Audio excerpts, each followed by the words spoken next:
In the mid-part of the 1800s, America was being ripped apart.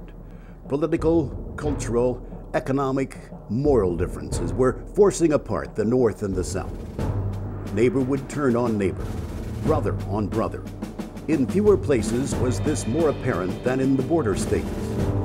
Some states choosing not to secede, also not joining the Confederacy. Kentucky never seceded, even though there were many within its borders who felt Southern sympathies. Even within Nelson County, we had sons fighting fathers, brothers fighting brothers, neighbor against neighbor. We were a nation, a state, a county divided.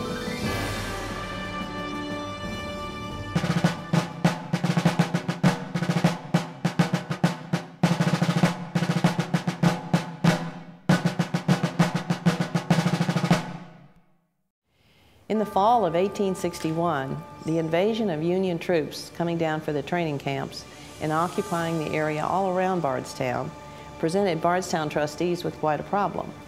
The trustees were the actual government, the governing agent of Bardstown. They were elected from the citizenry, and we didn't have a mayor at the time, but the chairman of the trustees kind of filled that role.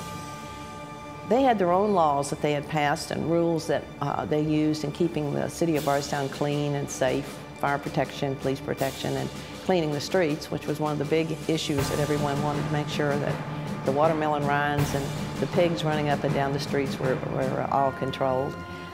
But in this time, when you have all the military moving in, you had the situation where there had to be military control. And very quickly, we became under martial law. Now, the martial law, of course, was the Union Army.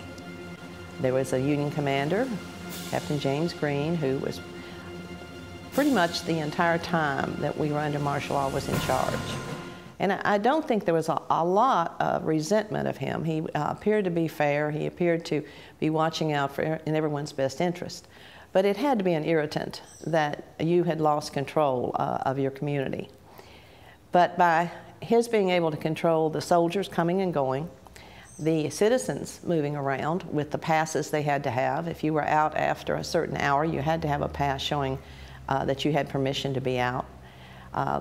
More like a modern day curfew. You also had the situation where the soldiers that were dying and had to be buried, the impact on the town that was being made by the movement back and forth with the wagons and all of the different people bringing supplies in, taking supplies out. The influx of more mail. You think about that today. Mail was the only communication. All of these soldiers are camping around. They are mailing letters. They're getting letters. And it just seemed the entire town was affected by all of these northern visitors. Martial law could be very swift and very quick here. And one of the episodes that happened in 1862 was the arrest of one of the trustees. And also, he was also the police judge in Bardstown. His name was Joseph Hart. They did not tell him what crime he'd committed when they arrested him. He was not charged with a crime, but he was arrested by two Union officers, taken into custody and taken to Louisville and put in jail. Well, you can imagine how upset he was and everyone else that knew him, because first of all, they didn't charge him with a crime, and second, he had no recourse. He couldn't go before a judge because the right of habeas corpus had been lifted by Lincoln.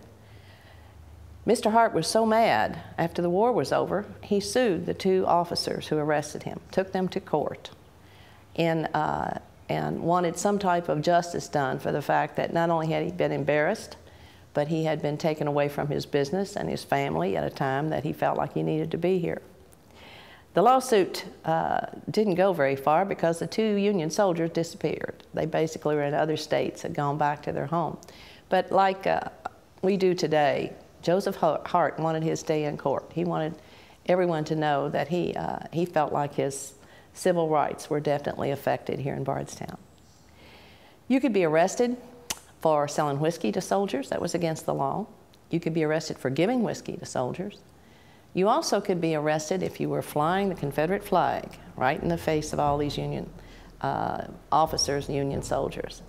And there were many families here in Bardstown in Nelson County who had strong Confederate sympathies and had that Confederate flag folded away in a drawer until it was time to bring it out and show where their sympathies lay. Later on, when Braxton Bragg would invade Bardstown and go on bringing all of his troops in, those Confederate flags started popping up everywhere. And they flew for about 3 weeks until the next Union Army came through and they had to take them down. So when we talk about standing up for what you believe in all, be sure you're able to refold your flag and put it away, because the waves of soldiers coming and going here in Bardstown created a lot of ups and downs for the sympathies of the community. Other situations here in Bardstown when we were under martial law was the situation of worshiping in church.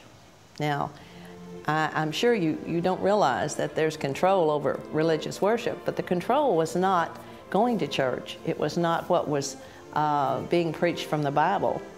The control issue at that point was, who do you pray for? Who are you praying for? That's what was happening. Captain Green had heard that there was a Methodist minister who was praying for the Southern soldiers, for the Southern Army. And that offended him. Of course, here we are occupied by the Union. So he issued an order that no church could pray for the Southern Army and the Southern soldiers.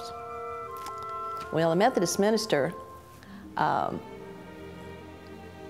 was pretty determined that no one was going to tell him who he could pray for.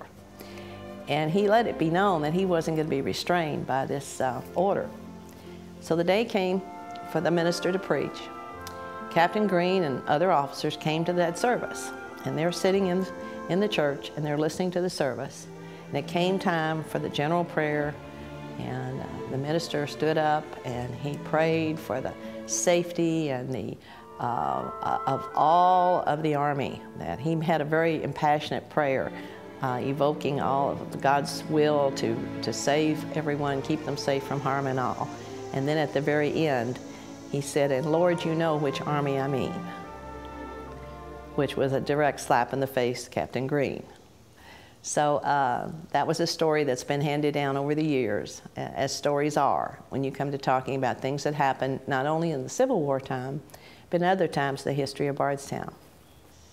When we were under martial law, people were arrested, not just Joseph Hart, the man who made saddles and was the police court judge, but also more the average person. There may have been someone who insulted a soldier, or someone who was out after curfew and didn't have his pass. He could be arrested. The story's told that they took the basement, or the underneath where the Johnson building today, the Court Square. The Johnson building is a 1900 building, but before that there was a large frame building known as the Yellow Building. And the Yellow Building was, of course, had been painted yellow. But it had a full basement under it, as most of our older homes do. And they commandeered that basement to be the dungeon or the prison where they would put the prisoners that they had arrested, the local ones, not soldiers so much as the citizens that they would arrest for these breaking their different rules. Some said they even put women down in there, and this offended a lot of the gentlemen in the area. But we had some feisty women here, and I'm sure there were some that stood up and,